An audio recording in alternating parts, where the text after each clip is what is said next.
Hello students, कैसे हैं आप सब लोग। आई होप आप लोगों ने डिमांड और इलास्टिसिटी ऑफ डिमांड जो कि हाई वेटेज चैप्टर है उनको अच्छे से कवर कर लिया होगा।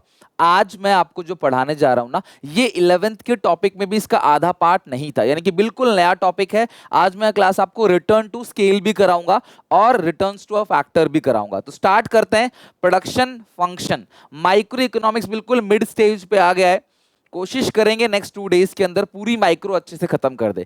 एक एक करके इसके एमसीक्यू की प्रैक्टिस भी कराऊंगा आपको। और एसपीसीसी ऐप पे 21 प्रीमियम मॉक टेस्ट है हर सब्जेक्ट के, जिनमें से पूरा का पूरा सीयूईटी का पेपर कवर होने वाला है। डेफिनेटली आप उनको जरूर बना रहे होगे, मजा आ रहा है बच्चों को। आप मुझे बताना आपका स्कोर कितना आ रहा है, कहीं भी कोई प्रॉब्लम मुझे कमेंट सेक्शन में मेंशन करना। तो स्टार्ट करते हैं। Production function. प्रोडक्शन होता क्या है? इनपुट्स को आउटपुट में कन्वर्ट करना। इसका जो प्रोसेस है, इनपुट को कैसे आउटपुट में कन्वर्ट करते हैं। जैसे मान लो शुगर कैन लेते हैं हम लोग, इसके अलावा मशीन लेते हैं, लेबर लेते हैं, इन सबको मिलाकर लास्ट में क्या बन जाता है? शुगर बन जाता है। सो प्रोडक्शन होता क्या है? Transformation of inputs into output. Input में आउटपुट को कन्वर्ट करना, ट्रांसफॉर्म करना ही प्रोडक्शन कहलाता है। In order to acquire input a firm has to pay for them. Obviously input के लिए पे करना पड़ेगा। This is called cost of production. भाई प्रोडक्शन के लिए जो भी खर्चा आ रहा है, लैंड, लेबर, कैपिटल, इन सबको जो आप पेमेंट कर रहे हो, this is called cost of capital. Once output has been produced, output जब बन जाता है, firm sell these into market and earn revenue. तो जो भी आउटपुट बनेगा, पहले आया कॉस्ट, फिर आउटपुट आपने जो भी बनाया उसको मार्केट में बेचेंगे, उससे क्या मिलेगा? रेवेन्यू मिलेगा। The difference between the revenue and cost is called firm profit. Revenue और कॉस्ट का जो डिफरेंस होता है उसको हम लोग क्या कहते हैं? प्रॉफिट बोलते हैं। We assume that the objective of firm is to earn the maximum profit that it can. तो किसी भी कंपनी का जो ऑब्जेक्टिव होता है ना, फर्म का जो ऑब्जेक्टिव होता है वो होता है मैक्सिमम प्रॉफिट कमाना। जितना ज्यादा प्रॉफिट वो कमा सकते हैं उतना कमाने की सोचते हैं। प्रोडक्शन फंक्शन क्या है? एक फंक्शनल रिलेशनशिप है किस किस के बीच में? फिजिकल इनपुट और फिजिकल आउटपुट, यानी इनपुट और आउटपुट के बीच में जो रिलेशनशिप बताता है उसे बोलते हैं production function. Output is equal to function of L for होता है लेबर और के फॉर क्या होता है? कैपिटल। तो लेबर और कैपिटल दोनों को मिलाकर जो आउटपुट बनता है, इस इनका जो रिलेशनशिप है, लेबर कैपिटल का आउटपुट के साथ जो रिलेशनशिप है, इसी रिलेशनशिप को हम लोग क्या बोलते हैं? Production function. अब प्रोडक्शन फंक्शन दो टाइप के होते हैं, समझना ध्यान से। शॉर्ट रन प्रोडक्शन फंक्शन और long run production function. Short run production function क्या होता है? एक शॉर्ट रन बेसिकली एक टाइम पीरियड होता है, छोटा समय। लॉन्ग रन मतलब बहुत लंबा समय। तो शॉर्ट रन क्या है? It refers to a period, ये वो पीरियड है in which some factors are fixed and others are variable. Short run वो टाइम पीरियड होता है जहां पे कुछ फैक्टर्स आपके फिक्स्ड होते हैं और कुछ फैक्टर्स आपके वेरिएबल होते हैं। सर फिक्स फैक्टर क्या होते हैं? It refers to those factors which can not be change in short run. Fix factor का मतलब बिल्डिंग, मशीनरी, लैंड, इनको छोटे समय में आप बदल नहीं सकते।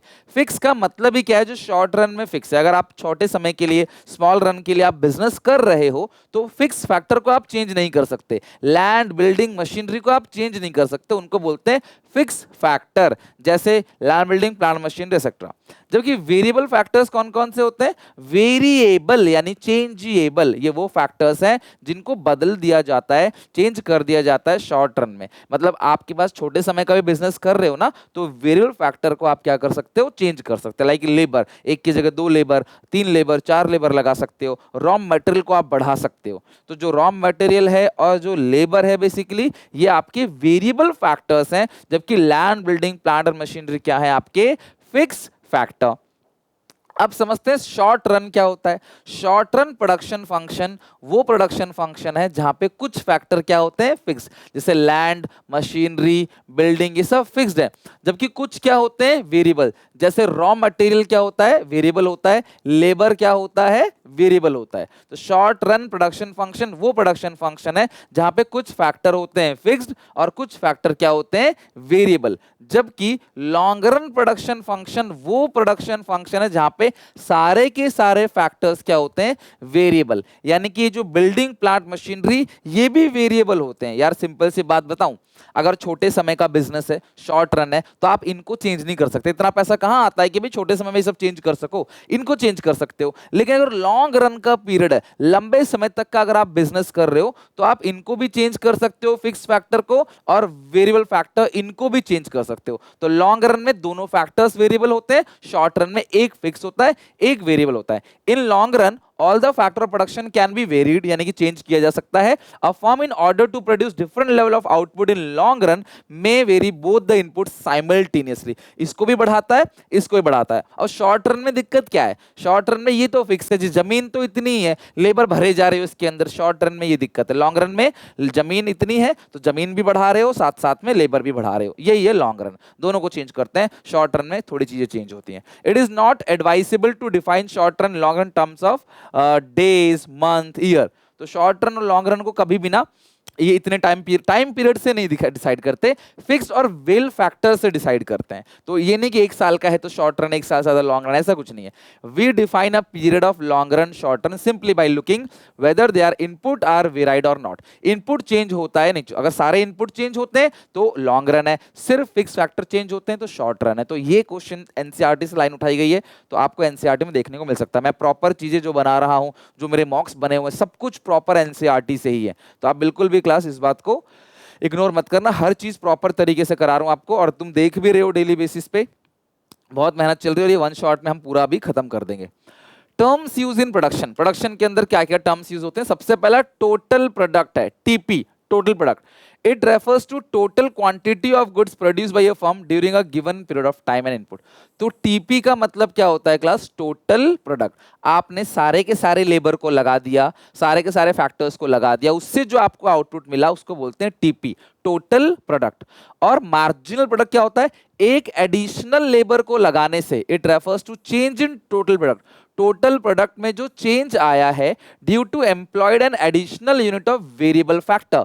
एक लेबर को एक्स्ट्रा लगाने से, एक वेरिएबल फैक्टर को एक्स्ट्रा लगाने से जो चेंज आया है टोटल प्रोडक्ट में, उसको बोलते हैं मार्जिनल प्रोडक्ट। ठीक है। एवरेज प्रोडक्ट क्या होता है? It refers to output per unit of variable factor. हर एक लेबर ने, या पर यूनिट ऑफ लेबर बोल दो, हर एक लेबर ने जो आउटपुट दिया हुआ है उसको क्या बोलते हैं क्लास हम लोग? Average product. अब टीपी का जो फॉर्मूला है वो तो टोटल प्रोडक्ट है, summation of MP, marginal product को जोड़ेंगे तो क्या आएगा? टोटल प्रोडक्ट आएगा, लिख लेना, summation of MP is TP. और दूसरी बात, एमपी का फॉर्मूला क्या होता है? एमपी का फॉर्मूला होता है MP N is equal to TP N minus TP N minus one. वो नीचे से ऊपर वाले को माइनस करते हैं, जैसे आपने पढ़ा ना, टीयू से नीचे से माइनस करते चले जाते हैं, एमयू आता है, उसी तरीके से टीपी से एमपी आता है। ओके, और एमपी को ऐड करते चले जाएंगे तो टीपी आएगा, और TP N minus one MP आएगा। अगर आपको एमपी निकालना हो तो एक और तरीका भी है, चेंज इन टोटल प्रोडक्ट और change in quantity of labour. Quantity of labour बोलो या क्वांटिटी ऑफ वेरिएबल फैक्टर बोलो, बिकॉज इसमें फिक्स फैक्टर को चेंज नहीं कर सकते, सब कुछ वेरिएबल फैक्टर के बेसिस पे निकलता है। और अगर आपको एवरेज प्रोडक्ट निकालना हो, एवरेज प्रोडक्ट, तो टोटल प्रोडक्ट को क्वांटिटी ऑफ लेबर से डिवाइड दे दोगे तो आपको क्या मिल जाएगा? Average product. तो देखो ये रहा, यहाँ पे कंप्लीट करना है टेबल को, बहुत सिंपल है। एवरेज प्रोडक्ट दे रखा है, क्वांटिटी से मल्टीप्लाई करो, क्या आएगा आपके पास? Total product. ठीक है, ये देखो एवरेज प्रोडक्ट है, क्वांटिटी से करो मल्टीप्लाई, आएगा टोटल प्रोडक्ट। तो 16 इंटू 1 क्या हो गया? 16 हो गया। 20 इंटू 2 क्या हो गया? 40 हो गया। ये हमें नहीं पता, चलो 18 इंटू 4 कितना हो गया? 72। 14 इंटू 6 कितना बनेगा? 14 इंटू 6। ठीक है, 14 इंटू 6 बन गया आपका 84। ये हो गया सारा का सारा, टीपी निकल गया, एपी से टीपी निकल गया। अब टीपी और एमपी कैसे निकालोगे? 16 की जगह 16 कर दो, 40 में से 16 जाएगा तो कितना बचेगा?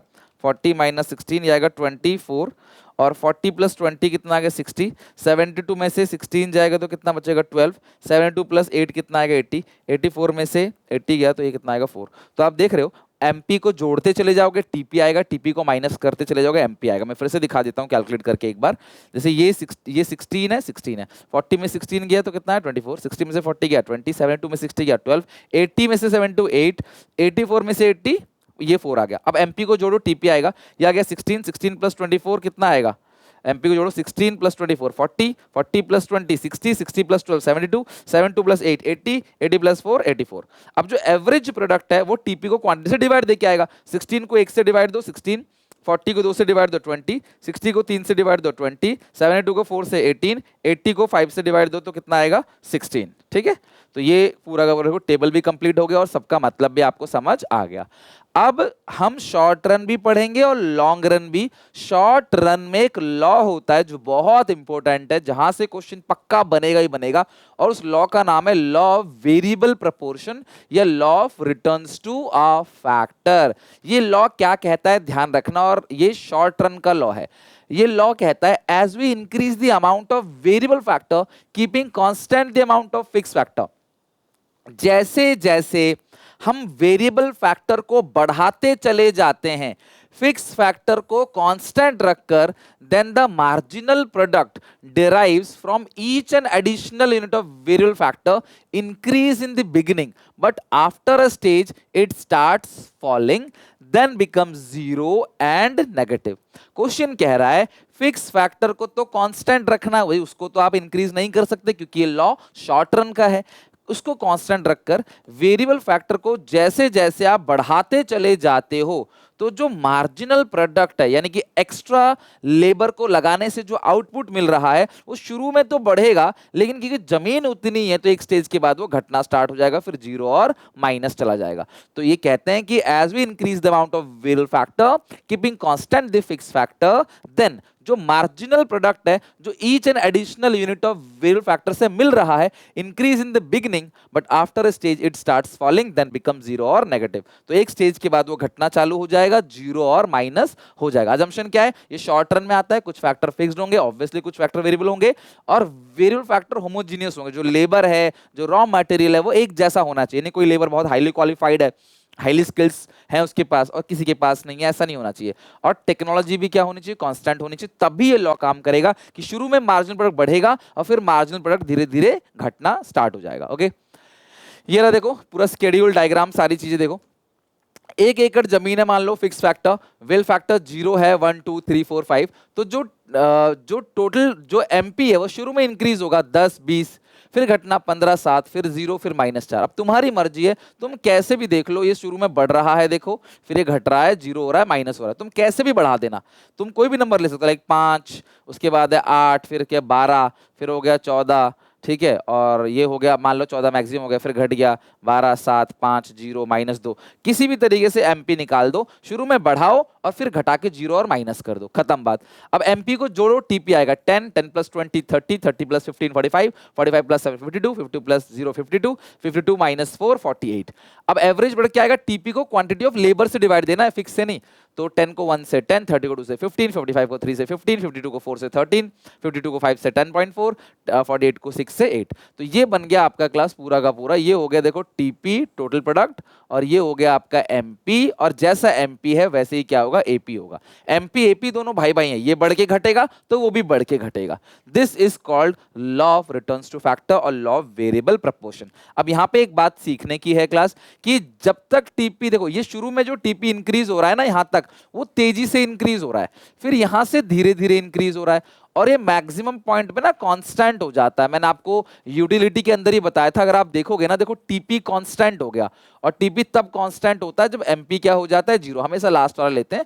तो जब मैक्सिमम पॉइंट पे पहुंचता है ना, ये लाइन मेरे इन दोनों पाम के बीच की लाइन देखो ना, एक सीधी लाइन मिल जाएगी आपको, स्ट्रेट लाइन, तो वो कांस्टेंट हो गया। उस पॉइंट पे एमपी क्या होगा, 0। तो TP increases, MP positive, TP maximum, MP 0, TP falls, MP negative. तो टीपी एमपी का ये रिलेशनशिप है, जैसे टीयू एमयू का रिलेशनशिप था ना, बिल्कुल सेम टीपी एमपी का। ये इंक्रीज करेगा, ये पॉजिटिव है एमपी, टीपी मैक्सिमम, एमपी 0। जैसे टीपी घटेगा, एमपी कहां चला जाएगा, माइनस में चला जाएगा, ठीक है। और एमपी का भाई एपी, ये भी बढ़ के घट रहा है, देखो एमपी, एपी भी देखो बढ़ रहा है और फिर जाके घट रहा है। एपी माइनस में कभी नहीं जाएगा, 0 माइनस कभी नहीं होगा, घटेगा जरूर।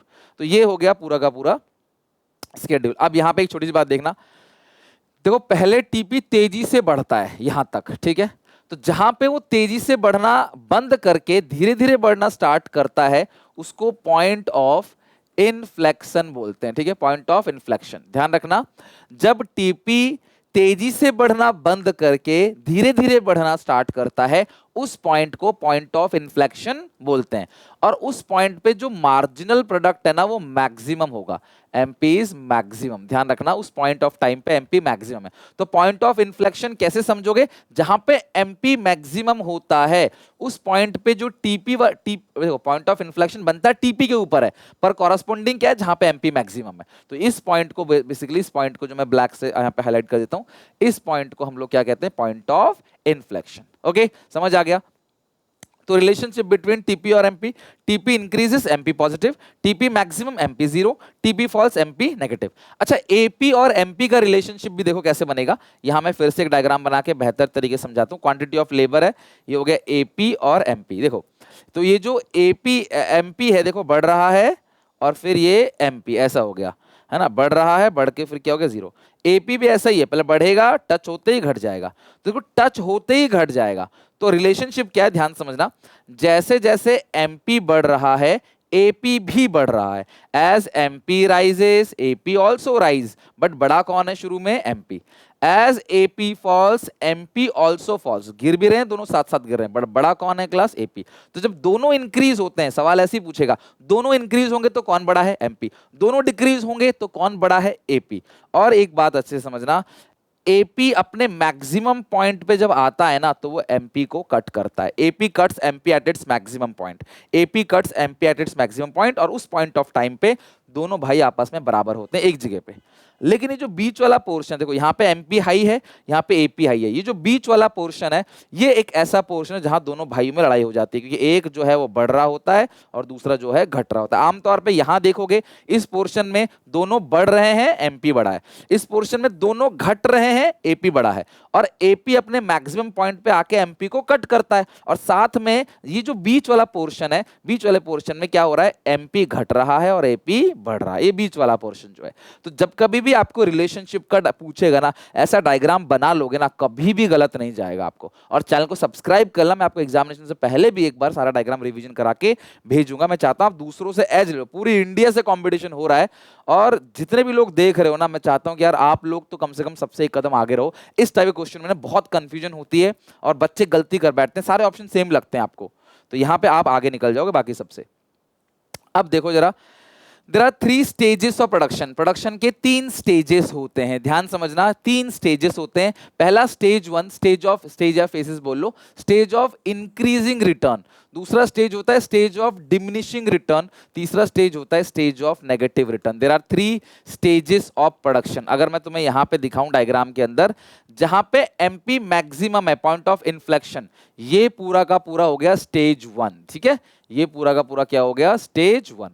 फिर जहां पे एमपी जीरो है, ये पहचानने का तरीका है, एमपी जहां पे मैक्सिमम है वो स्टेज 1 है, एमपी जहां पे जीरो है वो स्टेज 2 है, और एमपी जहां से नेगेटिव हो गया उसके बाद का सारा एरिया स्टेज 3 है।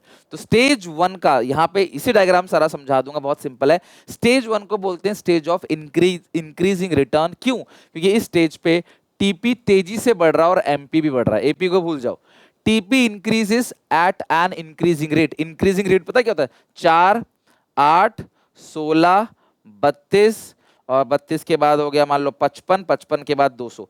ये जो गैप है ना, ये बढ़ता चला जा रहा है। ये गैप 4 का है, फिर 8 का है, फिर 16 का, ये गैप बढ़ता चला जा रहा है। इसको बोलते हैं तेजी से बढ़ना। और धीरे धीरे बढ़ना क्या होता है? 20, 30, 38, और फिर हो गया 40, 41, ये भी बढ़ रहा है, लेकिन इसका गैप धीरे धीरे कम हो रहा है। 10 का गैप है, 8 का गैप है, 2 का गैप है, 1 का गैप है, गैप कम होता चला जा रहा है। ये भी इंक्रीज है, ये भी इंक्रीज है, लेकिन ये हो रहा है increasing at increasing rate, increasing at decreasing rate या डिमिनिशिंग रेट। तो स्टेज 1 में टीपी तेजी से बढ़ता है और एमपी भी बढ़ता है, लेकिन स्टेज 2 जिसको बोलते हैं स्टेज ऑफ डिमिनिशिंग रिटर्न, वहां पे एमपी घटता है लेकिन टीपी अभी भी बढ़ रहा है, बट धीरे धीरे बढ़ रहा है। मेजर ना दिक्कत कहां पे आती है? बच्चों को लगता है डिमिनिशिंग रिटर्न में टीपी घटता है। नो, डिमिनिशिंग रिटर्न में भी टीपी बढ़ता है डिक्रीजिंग रेट से, और एमपी घटता है। और टीपी मैक्सिमम एमपी जीरो, जैसे ही टीपी घटता है स्टेज 3 के अंदर एमपी चला जाता है आपका माइनस में। तो ध्यान रखना इन 3 स्टेजेस का, बहुत इंपॉर्टेंट है। सवाल यह है रीजन क्या है, शुरू में ऐसा क्या होता है? TP increasing at increasing rate और MP also increases, better relation of fix factor. जो फिक्स फैक्टर है, मशीन है, वो नई है, पूरी तरीके से इस्तेमाल होता है।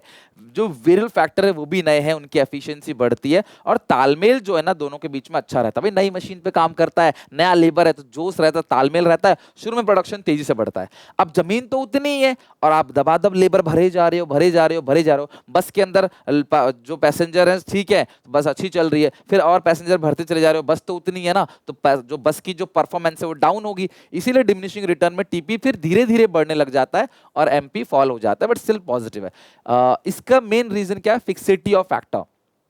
भाई अगर आप कंटिन्यू जो है फिक्स फैक्टर के ऊपर वेल फैक्टर लगाते चले जाओगे, लगाते चले जाओगे, तो क्या होगा भाई? धीरे धीरे मशीनरी क्या होंगी? डेप्रिसिएशन लगेगा, मतलब कि ग्रेटर वियर एंड टियर होगा, तो अपनी एफिशिएंसी लूज कर देगा और वो पहले जितना अच्छा परफॉर्म नहीं करेगा, कर रहा है अभी बट पहले जितना अच्छा नहीं। इनपरफेक्ट फैक्टर सब्स्टिट्यूट, भैया आपको मशीन को भी ऐड करना, आप सिर्फ लेबर ऐड करे जा रहे हो, आपको मशीन को भी ऐड करना पड़ेगा, तो आप लेबर को एज ए सब्स्टिट्यूट मशीन के यूज नहीं कर सकते, वो इम्परफेक्ट सब्स्टिट्यूट है, वो दोनों बिल्कुल अलग है, लेबर भी चाहिए, मशीन भी चाहिए, समझ रहे हो बात को? So factor of productions are imperfect substitute to each other, more and more labour can not be continuously use in place of capital. आप ज्यादा लेबर को यूज नहीं कर सकते कैपिटल की जगह पे, समझ रहे हो? अगला है poor coordination between the factors, continuously increase in whale factor leads to poor coordination between the fixed और whale factor, दोनों के बीच में तालमेल बिगड़ने लग जाता है, जिसकी वजह से एमपी डिक्लाइन होता है और टीपी धीरे धीरे बढ़ने लग जाता है। लास्ट है टीपी घटेगा और एमपी माइनस में चला जाएगा, स्टेज ऑफ नेगेटिव रिटर्न। इसके दो रीजन है।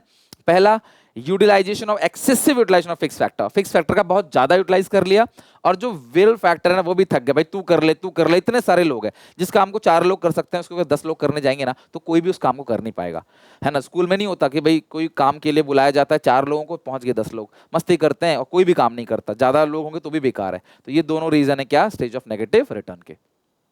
तो शेप ऑफ टीपी, टीपी का शेप एमपी पे डिपेंड करता है। एमपी इंक्रीज कर रहा है तो टीपी देखो बढ़ेगा तेजी से, एमपी कांस्टेंट है तो टीपी कांस्टेंट रेट से बढ़ेगा, एमपी घटेगा तो टीपी क्या है क्लास? डिक्रीजिंग रेट में ऐसे घटना स्टार्ट हो जाएगा। तो ये शेप जो है याद रखना, एमपी इंक्रीज तो टीपी तेजी से बढ़ेगा, एमपी डिक्रीज टीपी धीरे धीरे बढ़ेगा, और टीपी जो है अगर एमपी कांस्टेंट है टीपी कांस्टेंट रेट से बढ़ेगा। बताइए क्या बोलते हैं इसको? कांस्टेंट रेट से बढ़ना, 10 20 30 40 50 60 70 80 100 200 300, इसको बोलते हैं कांस्टेंट रेट से बढ़ना, ठीक है?